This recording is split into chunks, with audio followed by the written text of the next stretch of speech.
ஆனால் அதை விசுவாசித்து அவரை ஏற்றுக்கொண்டவர்கள் நித்திய ஜீவனை சுதந்திரிக்க முடியும். அதாவது பரம கானானுக்குள்ள நம்ம போக முடியும்.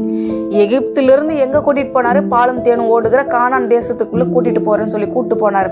அவர் பண்ண வாக்குத்தத்தம் உண்மை அவர் கொண்டு போகிறதுக்கு போனாரு. ஆனா வழியில அவங்களாதான் அழிந்து போனாங்க, பிரவேசிக்க கூடாதபடிக்கு. அது போலதான் இன்றைக்கு நமக்காக அவர் சிறுவையில எல்லாவற்றையும் மறித்து நம்மளை மீட்டுட்டாரு, நமக்கு இலவசமா விடுதலையை கொடுத்துட்டாரு.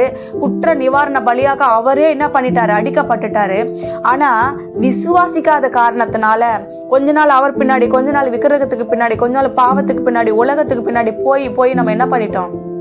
அவரை மறந்ததுனால நம்மளாலையும் என்ன பண்ண முடிய மாட்டேங்குது. அவிசுவாசம் இருக்கிறதுனால, அவரை நம்பாததுனால, ஒழுங்கா அவரை சேவிக்காததுனால, கடைசி பரியந்தம் நிலை நிற்காததுனால நம்மளுடைய வாழ்க்கையை இழந்து விடுகிறோம்.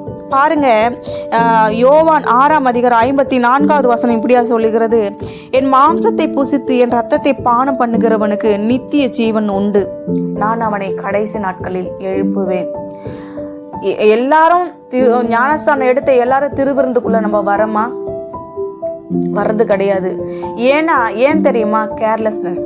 நம்ம அந்த ஞாயிறு ஆராதனையே நம்ம வந்து ஆராதிக்கிறது கிடையாது. தேவனுக்காக உண்மையான நேரத்தை கொடுக்கறது கிடையாது.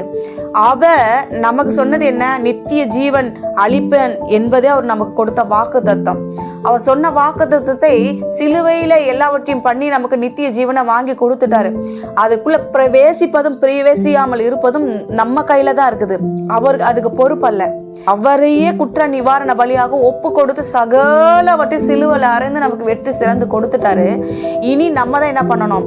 சுதந்திரிக்க போராட வேண்டும், அதன் வழியாக ஓட வேண்டும். இடுக்கமா தான் இருக்கும், ஓடி ஜெயித்து அதை என்ன பண்ணணும்? அந்த இடத்தை நம்ம போய் என்ன பண்ணணும்? லக்கை நோக்கி ஓடணும். அப்பதான் வெற்றி நிச்சயம் நம்ம அந்த லக்கை அடைய முடியும்.